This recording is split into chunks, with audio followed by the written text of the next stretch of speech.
कोई गांव जो दिल्ली से, राजधानी दिल्ली से या किसी बड़े शहर से बहुत दूर है, राजधानी दिल्ली से कोई 750-800 किलोमीटर दूर का गांव है, वहाँ लोग कोरोना से कैसे लड़ रहे होंगे, वहाँ कोरोना को लेकर क्या दवाएं मिल रही हैं, क्या वो लोग ऑक्सीमीटर जानते हैं, क्या वैक्सीन वहाँ मिल रही है, ये सब समझने के लिए हम डूंगरपुर के ग्रामीण इलाकों में जा रहे हैं। और अभी हम डूंगरपुर शहर में हैं।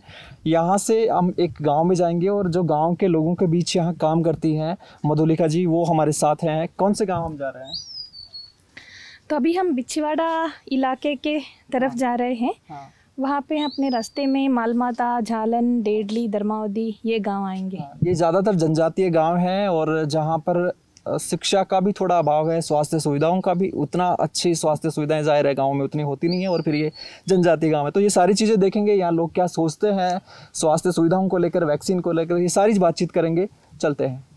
डोनेट कार्ड और वॉइस ऑफ स्लम जुड़कर दिल्ली और नोएडा के स्लम्स में गरीबों को फ्री ऑक्सीजन सप्लाईज प्रोवाइड करने का प्रयास कर रहे हैं। डिस्क्रिप्शन में दिए हुए लिंक पर जाकर डोनेट कार्ड पे अभी डोनेट करें। इन गरीब परिवारों का सहारा बने।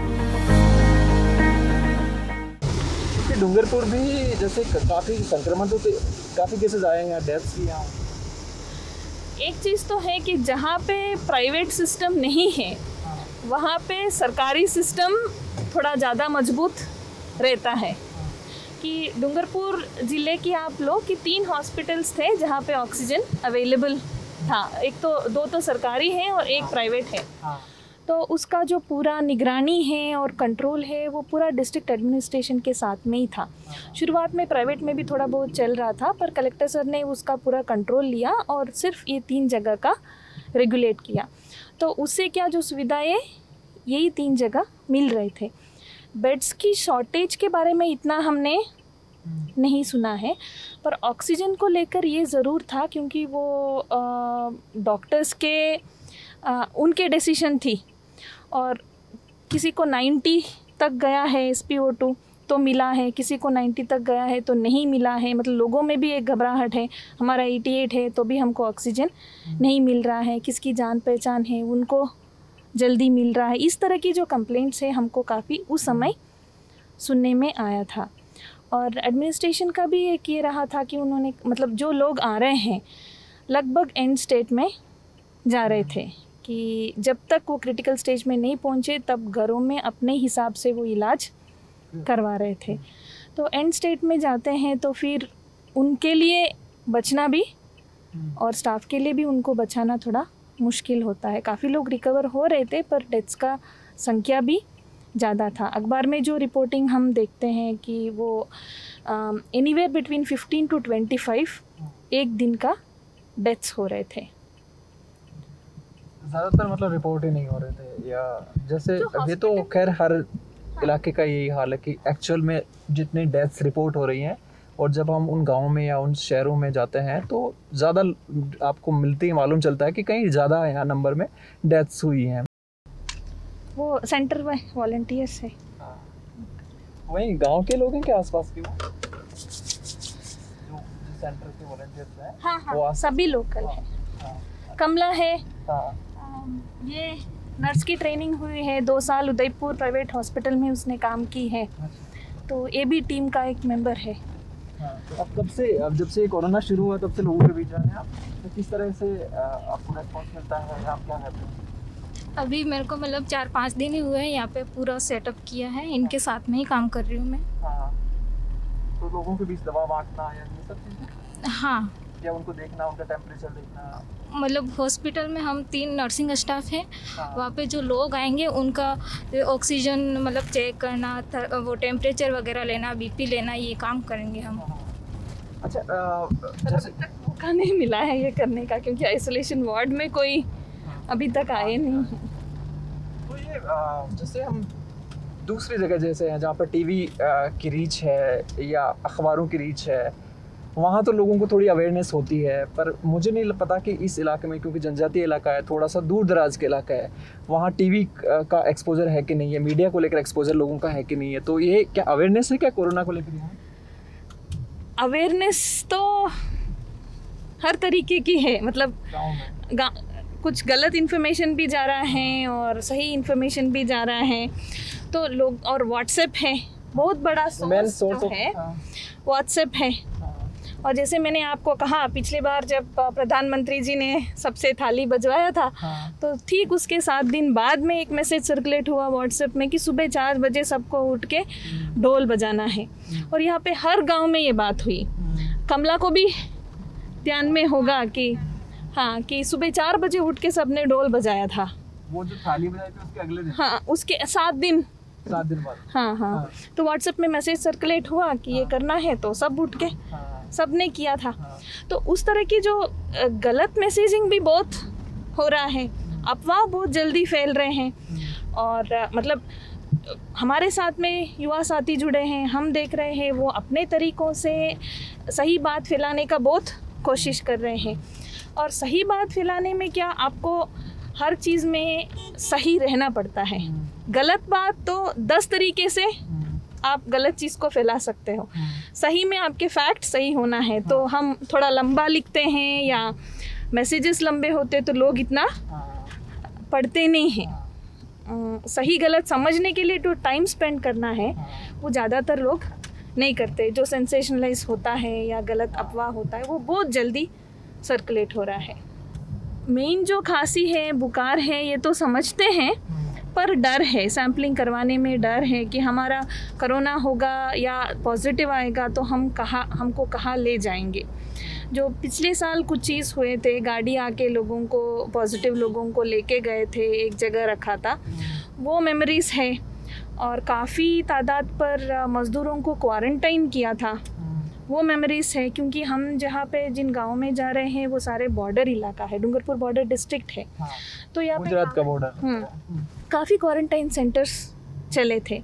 तो उस चीज़ को लेकर भी डर है कि हमको पॉजिटिव आएगा तो हमको उठाकर ले जाएंगे, कहीं ले जाकर बंद कर देंगे। हाँ। तो धीरे धीरे वो डर थोड़ा कम हुआ और लोग सैम्पलिंग करने के लिए भी आगे आए। पर सैम्पलिंग फैसिलिटीज़ में भी कमी है कि ब्लॉक में एक स्थिर जगह नहीं है जहाँ पे हर दिन सैम्पलिंग होता है। रोटेशन बेसिस पर सैम्पलिंग है सब सेंटर्स में। तो इस ब्लॉक को लो तो आप यहाँ पे 7 सब सेंटर्स है, तो वीकली एक दिन एक सेंटर पर ऐसा होता है सैम्पलिंग। तो फिर उसके आसपास के इलाके वालों को उस दिन का इंतज़ार करना पड़ता है जहाँ पे सैम्पलिंग है। और ये लॉकडाउन के बीच में दूसरे सेंटर पर पहुँचना भी मुश्किल होता है। तो ब्लॉक में एक कंफर्म, मतलब एक सेंटर तो हो जहाँ पे रेगुलर सैम्पलिंग चले, तो कम से कम जिनका जब मानस बनता है वहाँ पे तो वो पहुँच सकते हैं। तो इसलिए जो लोग निकलते हैं अभी तो फिर भी ठीक है, तो बहुत भटकना पड़ रहा था कि यहाँ पे आज नहीं है तो उस जगह जाओ, बीच में पुलिस वाले हैं, साधन नहीं है। तो मतलब आप सैम्पलिंग करने के बाद रिज़ल्ट 3 से 4 दिन में आता है। तो अगर मैं उस इलाके से हूँ जहाँ पे मेरे सब सेंटर में मान लो आप शुक्रवार को सैम्पलिंग होती है और उसी दिन मेरे सिम्टम्स डिटेक्ट हुए हैं, तो मुझे अगले शुक्रवार तक वेट करना है। रिज़ल्ट आने में 3 दिन और, मतलब 10 दिन का। हाँ, आप लकी हैं तो ठीक है, 3 दिन का गैप है, नहीं तो आप 10 दिन तक का वो गैप रह सकता है। तब तक कोविड के उसमें तो हाँ ट्रीटमेंट नहीं शुरू हो पाता है। तो इसमें अर्ली ट्रीटमेंट, अर्ली डिटेक्शन ये क्रूशियल है। यहाँ का स्वास्थ्य ढांचा कैसा है, जो हेल्थ सिस्टम है यहाँ का, वो कैसा है? तो ये जो ब्लॉक है ये 42 पंचायत है और 7 सब सेंटर्स है। तो उस हिसाब से आप देख सकते हैं कि एक सब सेंटर हाँ 6-7 पंचायतों को कैटर करती है। और एक सब सेंटर पर कहीं पे 2 या कहीं पे 3 ANMs है जिनको जो उनको आंगनवाड़ी तक हर गांव में वो जाना पड़ता है। डोर टू डोर सर्वे करने के लिए पहले तो जो मेन व्यक्ति हैं वो आशा को माना गया है।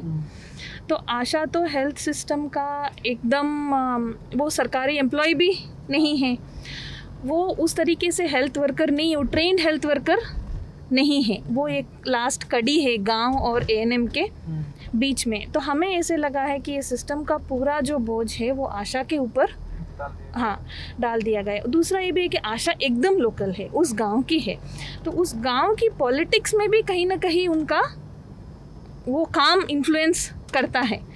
मेरे पड़ोसी से नहीं बनती है या जिसका नहीं बनती है तो उन तक मैं रीच आउट नहीं करूं।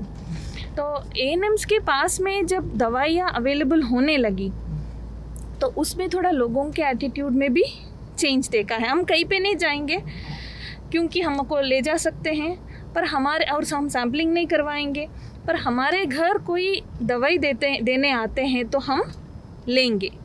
ये थोड़ा एटीट्यूड हमको देखने मतलब चेंज देखने मिला है। पर और पंचायतों में एक कोर कमेटियों की गठन किया है कि आशा और एएनएम्स के सपोर्ट में कि सर्वे के लिए। और कई जगह सर्वे हुआ भी है, कई जगह डोर टू डोर नहीं भी हुआ है, या कोई घर के बाहर एक व्यक्ति आके कह देता है हमारा कोई नहीं है। इस तरीके से भी सिम्टम्स होते हैं या कोई बीमार होता है तो भी कह देते हैं। हाँ, मतलब वो डर के कारण भी ये, और फिर वही डर रहता है कि अगर हम सिम्टम्स बताएंगे या किसी को बीमार बताएंगे तो वो ले जाएंगे। हाँ, फिर वो सैम्पलिंग के लिए कहेंगे, फिर ले जाएंगे, ये डर है। पर वो सर्वे करने के लिए भी टीम्स जहाँ पे कमिटमेंट है वहाँ पे निकले हैं, जहाँ पे नहीं है वहाँ पे नहीं निकले। जैसे मैं आपको कह रही थी कि ये पूरा जो काम है वो इंडिविजुअल एक्ट्स ऑफ काइंडनेस और कमिटमेंट के ऊपर टिका हुआ है कि एक सिस्टमिक सपोर्ट हेल्थ सिस्टम में किसी वर्कर का भी नहीं है, उस तरह का इन्वेस्टमेंट भी पब्लिक हेल्थ में नहीं है।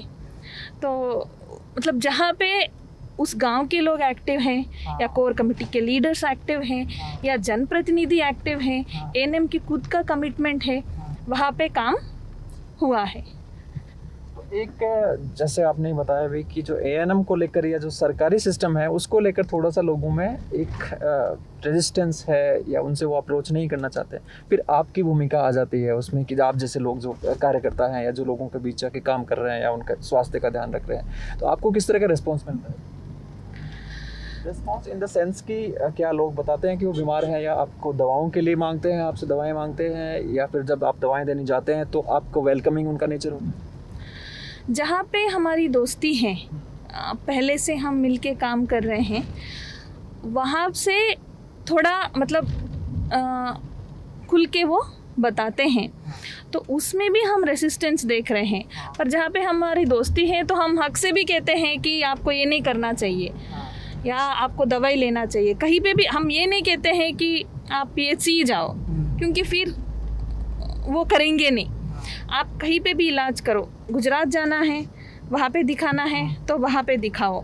एएनएम के पास आपको दवाई चाहिए तो हम मिल के दिलवाएंगे, PHC जाना है तो हम सपोर्ट करेंगे। इलाज तो कराओ आप, ये जादू भोपा वाला, हाँ तो हाँ वो भी आपको करना है तो एक बार आप करके ख़त्म करो। मतलब उसी के ऊपर निर्भर आप मत रहो। निर्भरता मेरे ख्याल से, क्योंकि मैं भी लोगों से जैसे बात करता हूँ तो वो उनमें भरोसा उनका ज़्यादा है। वो जो भोपा होते हैं या जो इस तरह के जो गांव में जिनको हम झोला साहब डॉक्टर कहते हैं या जो बंगाली डॉक्टर भी कहते हैं गांव के लोग, उनको नहीं, इसमें भी मुझे लगता है झोला छाप या बंगाली ये एक टाइप नहीं है।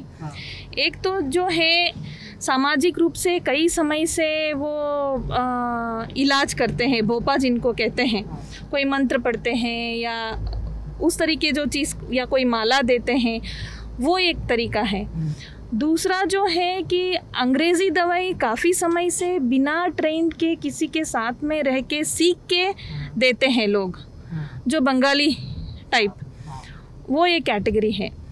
दूसरा नर्सिंग कर्मी, कहीं पे भी वो नर्सिंग का काम उन्होंने सीखा है और लोग उनको बुलाते हैं, बॉटल चढ़ाओ, इंजेक्शन दो, तो वो एक कैटेगरी है। फिर डॉक्टर्स, प्राइवेट डॉक्टर्स एक कैटेगरी है, फिर सरकारी सिस्टम एक कैटेगरी है। तो ये 5 में लोग जहाँ पे उनके विश्वास है वहाँ पे जाते हैं, इजीली जो एक्सेस कर पाते हैं। हाँ, उनके पास ये हमारे जो इलाका है यहाँ पे बच्चों की जो भविष्य है 2 स्ट्रीम्स में मेनली जाते हैं, टीचिंग एंड नर्सिंग। तो इसलिए आपको नर्सिंग किए हुए बच्चे गांव में खूब सारे मिलेंगे, क्योंकि सरकारी नौकरियां नहीं हैं। प्राइवेट में भी ये थोड़ा बहुत प्रैक्टिस करते हैं, घरों में भी ये प्रैक्टिस करते हैं, और लोगों में एक विश्वास है कि हमको बॉटल चढ़ाएंगे, हमको इंजेक्शन देंगे, हम जल्दी ठीक हो जाएंगे। जब तक हमको इंजेक्शन नहीं लगेगा हम ठीक नहीं होंगे। तो फिर ये भी अपने मजबूरी में या लोगों को विश्वास दिलाने में, अपने धंधा चलाने में वही सब करते हैं, तो फिर उनको भी गांव में वो डॉक्टर शुरू कर देते बुलाते हैं। वो सब है, मतलब हॉस्पिटल में अवेलेबिलिटी की बात है, इज्जत की बात है। इज्जत की कैसे बात? तो जहाँ पे हमको कोई इज्जत के साथ ट्रीट करता है वहीं पे लोग बार बार जाना चाहेंगे। तो सरकारी सिस्टम में अगर कोई कहता है उधर जाके बैठो ना, मतलब इस तरीके के अगर उनके साथ में एक बार बिहेवियर होती है तो दूसरी बार जाने में भी हिचकिचाते हैं। तो वो भी ठीक से बीमारी के बारे में पूछ ले या आराम से बात कर ले, उसके पास वो चल जाते, उनको लगता है कि ये ठीक। इस समय सरकारी सिस्टम भी इतना वो स्ट्रेन्ड है कि एक एक पेशेंट को समय भी उस तरीके से वो दे नहीं पाते हैं। तो डूंगरपुर ज़िले के बिछीवाड़ा में हम हैं और बिछीवाड़ा में यहाँ के जो स्थानीय लोग हैं उन्होंने वो वॉलंटियर आगे आए और उन्होंने ही ये देखिए यहाँ पर आइसोलेशन वार्ड्स तैयार कर रखे हैं। ये एक स्कूल है, राजकीय स्कूल है सरकारी। हाँ, मॉडर्न स्कूल। हाँ, तो कब बनाया था आपने बेड्स वगैरह, कब तैयार किया? आज से 2-3 दिन से पहले हमने तैयारी ये कर दी थी। आसपास के लोगों के लिए। हाँ, आइसोलेशन की व्यवस्था उनके पास भी क्या कुछ चीज़। हाँ, मकान एक ही मकान आइए में रहते इधर हैं। आइए आप अंदर आओ। देखिए मास्क वगैरह की सारी व्यवस्था कर रखी है। तो क्या फंड वगैरह मतलब पैसा लोगों से मिलता है? हाँ, जो भामाशाह के रूप में कुछ लोगों ने हमको दिया। आते हैं क्या यहाँ, मतलब जो आते हैं, कुछ लोग देखने भी आते हैं। मरीज आते हैं? मरीज यहाँ पे 2-3 दिन से हम कर रहे हैं और प्रचार कर रहे हैं, तो वो बिल्कुल निश्चित तौर पे यकीन, कई लोगों का फ़ोन भी आया, हम आ रहे हैं यूँ करके। खाना वाना सब व्यवस्था? हाँ, यहीं पे फल फ्रूट भी मिलते हैं, दूध भी मिलता है। और जैसे एक कोरोना पॉजिटिव जो इंसान होता है उसके लिए इम्यूनिटी पावर के लिए जो देना चाहिए वो देते हैं। और हमारे नर्सिंग कर्मी भी है, वो भी उनको देते हैं, उसकी ऐसी केयर भी करते हैं। अच्छा, आप लोगों को थोड़ा ऐसा डर नहीं है कि यार कोरोना है, बीमारी है, तो आप पीपीई किट पहन के जनरली डॉक्टर जाते हैं, आप लोग सीधे संपर्क में आते हैं कोरोना? नहीं, डर तो ऐसा महसूस होता है, पर अगर ऐसे कोई भी इंसान नहीं आएगा, हर कोई इंसान डरेगा ऐसे, तो जो लोग बीमार हो रहे हैं इनको बचाने के फिर उसके अलावा कोई उपाय नहीं। किसी न किसी को तो आगे आना ही पड़ेगा। तो हम हमारी खुद की सेफ्टी रखते हुए उन लोगों के लिए सेवा करने के लिए आगे आते हैं। आपने कैसे दूसरों की सेवा किया व्यक्तिगत रूप से वो बताओ। पॉजिटिव अटेंड में रहा, जैसे पॉजिटिव जो पेशेंट उनके घर आप जाते हैं? पहले मेरे घर के आसपास में मेरे सगा संबंधी में 1-2 जने निकले, उनके साथ में जाने के लिए कोई तैयार नहीं था। तो मेरे पे फ़ोन आता है कि इस बात नहीं, अभी 2 महीने में या पिछले आज से 1-1.5 महीने पहले। तो फिर वो तैयार थे नहीं, तो मैंने मतलब मेरे पे फ़ोन आता है, मैं उनके साथ में रहा वहाँ पे, और इसके बाद में मैंने रिपोर्ट भी करवाई तो मेरी नेगेटिविटी आई। और उनके साथ में मैंने ऐसे 2-3 लोगों की एक बार एक इंसान की इसके बाद में मेरे को डर खत्म हो गया। और सेफ्टी सबसे मतलब यानी कि उसमें अपन को कोरोना नहीं हो सकता है, तो सेफ्टी रखेंगे नहीं होगा, ऐसा मैंने मतलब महसूस किया। मेरा नाम मन्नालाल ननोमा है और मैं यहाँ के ये से एक कोविड सपोर्ट ग्रुप के नाम से ग्रुप बनाया हमने। और यहाँ पे देखा हमने पहले कि जिस प्रकार से पेशेंट जो गाँवों से निकल रहे थे, अपने क्षेत्र से निकल रहे थे, और उनको आइसोलेट होने की कई सारी व्यवस्थाएं नहीं मिल पा रही थी। कहीं बेड की व्यवस्था नहीं है, कहीं ऑक्सीजन की व्यवस्था नहीं है।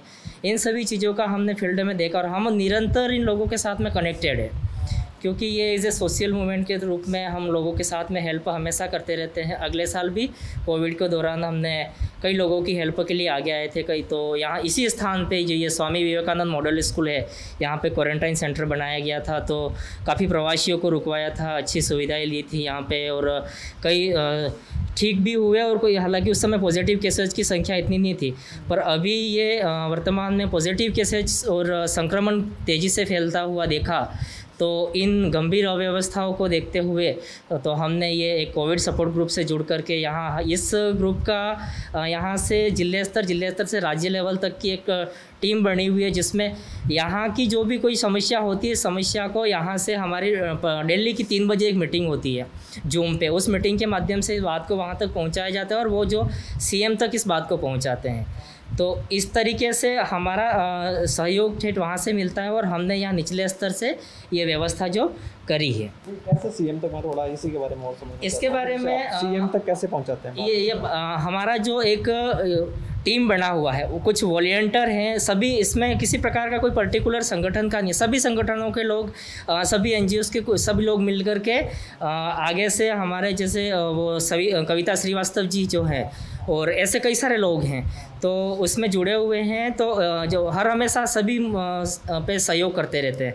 तो ये जो है दिल्ली की मीटिंग होने पर फिर यहाँ की जो भी बात होती है इस बात को हम वहाँ रखते हैं, तो इस बात को वहाँ जो सीएम का जो सचिव है उनसे पहुँचाते, आज नहीं पहुँचती तो वो कल भी ज़रूर पहुँचती है वहाँ तक, इस यहाँ की अव्यवस्थाओं के समस्याओं के बारे में जो बात होती है उसके माध्यम से पहुँचा। मैं और चीज़, आप गांव के लोग हैं सारे, मैं आपसे एक चीज़ और जानना चाहता हूँ कि जो सरकार की या जो हमारा सरकारी हेल्थ सिस्टम है उनकी सुविधाएं या उनके प्रतिनिधि गांव तक पहुँचते हैं क्या? देखो, एक सीएम ने भी और सरकार की तरफ से तो कई सारी ऐसे नियम बना करके, ऐसी सरकारी सिस्टम की व्यवस्थाएं बना करके आम जन तक पहुंचाने के लिए उनके सिस्टम और इनकी सुविधाओं को नियम तो बनाते हैं, पर जहाँ तक लगता है कि हम जहाँ तक फीडबैक वापस लेते हैं तो कुछ जो वास्तविक जो ज़रूरतमंद पेशेंट है तो उस तक वो चीज़ें नहीं पहुँच पाती है, कहीं कहीं वंचित रहते हैं वो लोग। सोचते क्या हैं कोरोना को लेकर? जनरली के सिम्टम आते हैं, लक्षण आते हैं, बताते हैं कि छिपा लेते हैं, या बुखार उखार आ रहा है किसी को कि दवा लें कोरोना की या कोरोना की जांच करवाएं, ऐसा करते हैं क्या लोग? देखो, जैसे जहाँ तक अभी 15 से 20 दिनों नहीं 10 दिनों के अंतर्गत ये जो पहले का जो जिस प्रकार का जो एक माहौल बना हुआ था कोरोना को लेकर के, बिल्कुल किसी को न बताना, कुछ भी हो गया है तो, क्योंकि बहुत वैक्सीन को लेकर के और सैम्पलिंग को लेकर के बहुत सारी इस प्रकार की नेगेटिविटी फैली हुई थी गाँवों में, तो लोग बिल्कुल छिपा रहे थे। परंतु अब कुछ चीज़ों को लेकर के अवेयरनेस आया है सभी के सहयोग से, तो अभी कुछ लोग बता तो देते हैं, पर इतना सारा अभी भी वहाँ खुल कर के नहीं आ पा रहे हैं, तो वही घरेलू इलाज जो चलता है उसमें उलझे रहते हैं। कोई अभी भी कई जगह वो भोपा तांत्रिक वाली चीज़ों में भी अपने लोग उलझे रहते हैं, तो इसके पीछे भी बहुत सारा ये एक सोचनीय विषय है अभी भी। तो हम गाँव में भी चलेंगे और समझेंगे कि वो लोग जब सिम्टम्स उनको आते हैं या ज़्यादा बीमार होते हैं तो वो क्या करते हैं, क्यों वो प्रशासन की तरफ या सरकारी सुविधाओं की तरफ या इस तरह के आइसोलेशन सेंटर में नहीं आते। तो राजस्थान के डूंगरपुर ज़िले में है हम, और डूंगरपुर के बिछीवाड़ा तहसील का लंबा भाटड़ा ये गांव है। हम ये समझने की कोशिश कर रहे हैं कि जब गांव में कोरोना फैल रहा था या और भी जब बीमारियां होती हैं तो उनको सुविधाएं किस तरह की मिलती हैं, क्या उनको ऑक्सीजन की ज़रूरत होती है, उनको मिलता है कि नहीं, बेड्स मिलते हैं कि नहीं, या बीमारी को लेकर क्या समझ है, वैक्सीन को लेकर लोगों में क्या समझ है, किस तरह की सुविधाएँ या सरकार की मिलती है, ये समझ रहे हैं। और अब एक परिवार में हम हैं, यहाँ कुछ दिन पहले एक मौत हुई है। आपका नाम क्या है? ये उनके बेटे हैं जिनकी मौत हुई। आपका? कैलाश नाम है मेरा। आपके पिताजी की डेथ हुई? हाँ, हमारे पिताजी की डेथ हुई है। कितनी तारीख को हुई? ये 11 तारीख को हुई है। खाली 2 दिन ही बीमार रहे और तीसरे दिन हम हॉस्पिटल लेके गए, ज़्यादा हो गया तब हॉस्पिटल लेके गए। बीमार रहे तो क्या उनके कोई लक्षण किस तरह के थे? लक्षण उनके शरीर में पूरी जलन हो रही थी, हाथ पैर टूट रहे थे, हाथ पैर में सब जलन हो रही यूँ कह रहे थे, और फिर मेरे को पानी से स्नान करा दो, ठंडा पानी डालो मेरे पे, यूँ कर रहे थे। तो फिर ज़्यादा ही जलन हो रही थी, हमने डॉक्टर एक बुलाया, ऐसे ही दवाई भी कराई, सब कराया। और जो भी डॉक्टर को बुलाया मतलब कहाँ डॉक्टर आपका? जैसे गांव में डॉक्टर हैं? हाँ, गांव के डॉक्टर है। सरकारी हॉस्पिटल या फिर कहाँ? नहीं, गांव के ऐसे ही लोकल डॉक्टर बुलाया था, उनके पास हमने दवाई करवाई थी। पर लोकल डॉक्टर से? हाँ, क्लिनिक रखते हैं गांव में, तो उनसे भी दवाई तो हुई पर तो भी कोई एक जरा राहत नहीं मिली हमको। तो फिर हमारे को डॉक्टर कौन से, जैसे एक तो अपने गांव में होते हैं कि जो मेडिकल की दुकान होती है वो दवाई देते हैं, एक जिनको गांव में अक्सर कहते हैं बंगाली डॉक्टर कहते हैं, एक वो होते हैं, और एक जो होते हैं कि वो जो नर्सिंग वर्सिंग कर रखी है। तो ऐसे डॉक्टर थे या कोई प्रॉपर डॉक्टर थे? प्रॉपर तो थे, क्लिनिक वाले ही थे। हाँ, क्लिनिक करते हैं वही डॉक्टर थे। तो उन्होंने दवाई दी, ग्लूकोज वगैरह? हाँ, वो करा। पर यहाँ आए थे कि आप उनके पास? हमने बुलाए थे उधर, फ़ोन करके बुलाए थे, आए थे। हाँ, दवाई करी पर कोई आराम नहीं मिला उनको। फिर दूसरे दिन उनको ज़्यादा हो गया तो हम हॉस्पिटल लेके गए डूंगरपुर रात को। डूंगरपुर कितनी दूर पड़ता है यहाँ से? डूंगरपुर यहाँ से है 28 किलोमीटर है। यहाँ से गए। कैसे लेकर गए फिर यहाँ से? हम गाड़ी बुलाई, मैंने रात को बोलेरो बुलाई, उसमें लेके गए और फिर वहाँ से वह एम्बुलेंस नहीं मिलती है क्या? जैसे एम्बुलेंस होती है सरकारी। एम्बुलेंस तो नहीं, टाइम पे नहीं मिलती हमको, टाइम पे नहीं मिलती। किसी आस पड़ोस में किसी गांव के जो किराए पर गाड़ियाँ चलती हैं वो बुलाई आप? हाँ, किराए पे चलती है वो बुलाई हमने। वो आ गए टाइम पे और तुरंत हम लेके चले गए डूंगरपुर प्राइवेट हॉस्पिटल गए, पर प्राइवेट वालों ने ऑक्सीजन की कमी में बोला, तो फिर गवर्नमेंट में गए हम। गवर्नमेंट में हमको डूंगरपुर वाला जो ज़िला अस्पताल है, जो मेडिकल कॉलेज और अस्पताल है, तो वहाँ पर आराम से बेड मिल गया? एडमिशन में दिक्कत हुई? नहीं, एडमिशन में तो एक बार बोले उधर जाओ यूँ बोले, फिर तो हमने गाड़ी इधर उधर करी। एक दूसरे गेट पे गए, वो बोले उधर नहीं, उधर से पर्ची कटाओ, न्यू कर रहे थे। फिर पर्ची हमने कटाई, फिर हमारे हिसाब से अंदर भी ले गए। उधर से यूँ कोई लेने नहीं आया बाहर, हम हमारे हिसाब से लेके गए। फिर नीचे पूछा हमने, तो यहाँ पे बेड खाली नहीं है, ऊपर लेके जाओ बोला, तो ऊपर लेके गए। ऊपर भी फिर आपके हिसाब से बेड देख लो यूँ कह रहे थे। बेड हमने देखा खाली कहाँ है, यूँ तो हमने हमारे हिसाब से ही बताया और फिर बोला उनको हाँ यहाँ पे खाली है यूँ, तो फिर बोले वो कि हाँ लेके जाओ यहाँ पे यूँ। फिर हमारे हिसाब से उधर करा और फिर वो आए, जो भी है उनके इंजेक्शन वगैरह लेके आए।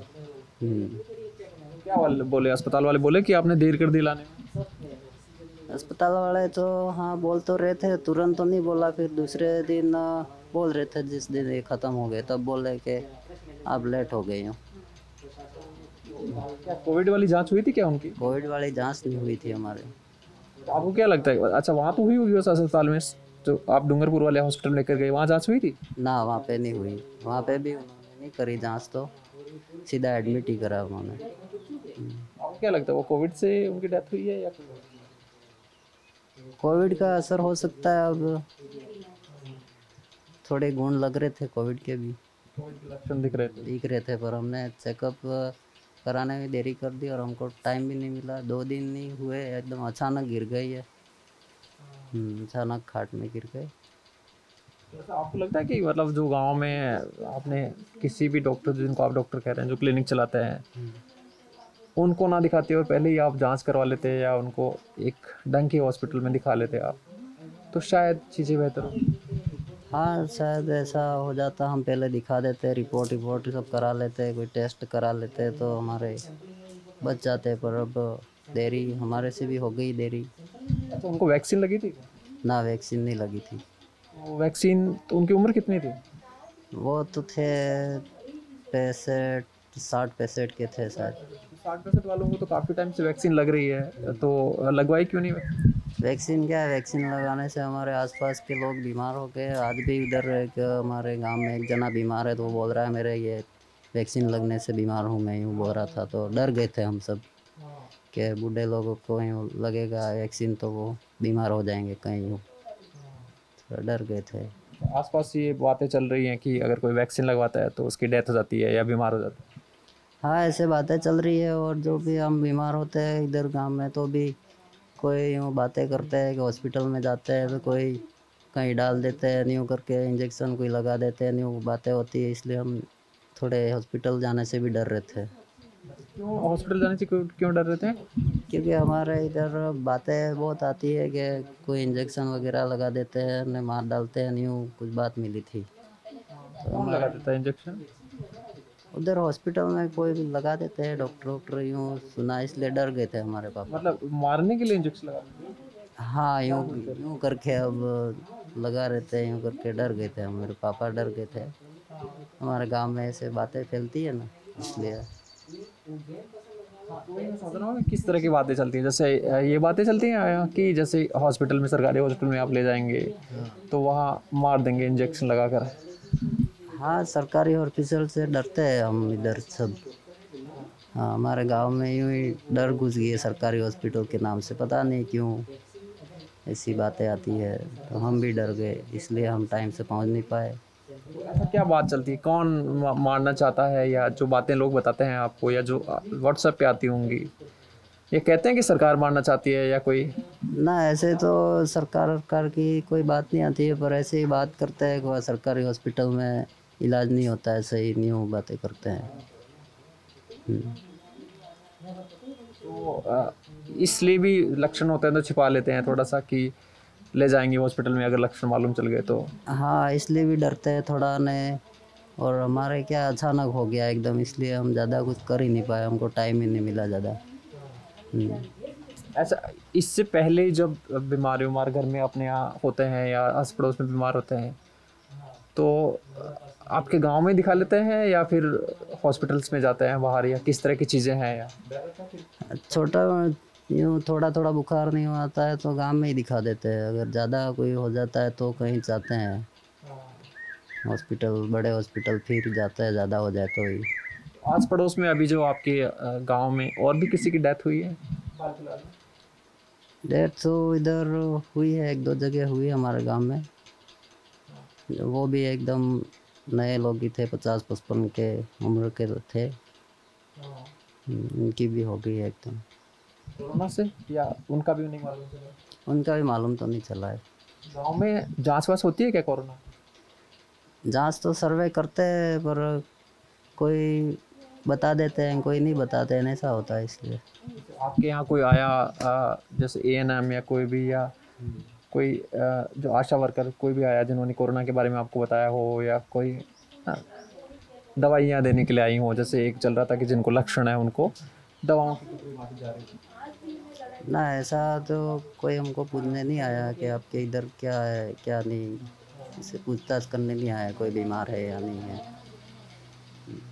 अच्छा, अभी आपके पिताजी की डेथ भी हो गई तो घर में और जो बाकी लोग हैं उनको वैक्सीन अभी लगी है कि नहीं लगी है? वैक्सीन नहीं लगी है। और आपको भी नहीं लगी? ना किसी को। कितनी उम्र है? मेरे तो 24 साल है। तो वैक्सीन आप लगाएंगे नहीं? लगा लेंगे, लगाने डर है मन में, वही बताइए। हाँ, लगाएंगे, अब तो लगानी पड़ेगी। आपको ऐसा मतलब लगता है कि जैसे वैक्सीन लगवा ली होती अगर पिताजी ने भी तो शायद उनकी जान बच जाती है? डर तो नहीं है, अब लगता है हमको कि लगाई होती वैक्सीन तो शायद बच जाते। आपको पता है वैक्सीन कैसे लगवाते हैं? गाँव में आते हैं कि वैक्सीन लगाने के लिए? गांव में नहीं आते, हमारे ग्राम पंचायत में नहीं आते हैं। टीकाकरण होता है गाँव में? टीकाकरण तो होता है। कितने दिन से होता है? ये तो उनको नाम लिखवाना पड़ता है, तब बुलाते हैं, न्यू करते हैं, जाना पड़ता है, फिर जाना पड़ता है, रोज़ नहीं होता है। तो आसपास के जो और भी गांव हैं यहाँ जो या लोग हैं, या आपकी भी बातचीत होती होगी तो लोग यही मानते हैं कि टीका लगाने से बीमार हो जाएंगे? हाँ, थोड़े थोड़े लोग मानते हैं, जो यूँ ज़्यादा समझदार नहीं होते वो ऐसा नहीं सोचते, लगवा देते हैं। तो दूर दराज के गांव देहात में जब जाते हैं तो इस तरह की चीज़ें आपको सुनने को मिलती हैं। वैक्सीन को लेकर या लोगों में रेजिस्टेंस, अब भी लोग मानते हैं कि वैक्सीन लगवा लेंगे तो मौत हो जाएगी, या वैक्सीन मारने के लिए लगाई जा रही है, या जब कोरोना के सिम्टम्स होते हैं, कोरोना के लक्षण होते हैं, तब भी ये जैसा इस परिवार के साथ हुआ, गांव का ही कोई जो क्लिनिक चलाने वाला डॉक्टर जो क्वालिफाइड होता है नहीं होता है उसकी भी जानकारी नहीं होती, उनसे दवा ले लेते हैं, और जब तक सही सुविधा अस्पताल की उनको मिल पाती है या वहाँ तक पहुँच पाते हैं तब तक चीज़ें हाथ से निकल जाती हैं, डेथ्स हो जाती हैं। ऐसी डेथ्स इन ग्रामीण इलाकों में कई हो रही हैं। इसके अलावा टीकों को लेकर भी इनका एक रिजर्वेशन है कि टीके अब भी नहीं लगवाए जा रहे हैं इतनी इस बातचीत होने के बाद भी, क्योंकि घरों में टीवी नहीं है, अखबार उस तरह से नहीं पहुँचाते हैं। जो सोर्स ऑफ इन्फॉर्मेशन है वो या तो व्हाट्सअप होता है, या आसपास लोग जो है बातचीत करके या जो सुनते हैं उसी के आधार पे ये लोग राय बनाते हैं। तो ऐसी गाँव वाले इलाकों में ऐसी कई चीज़ें अभी भी एग्जिस्ट कर रही हैं। मेरा नाम सुरेश है और मेरे साथ जैरी हैं। हम ये डूंगरपुर ज़िले के बिछीवाड़ा तहसील में है, लंबा भाटड़ा ये गाँव है। और भी इलाकों में हम जा रहे हैं। आप देखते रहिए ललन टॉप। शुक्रिया।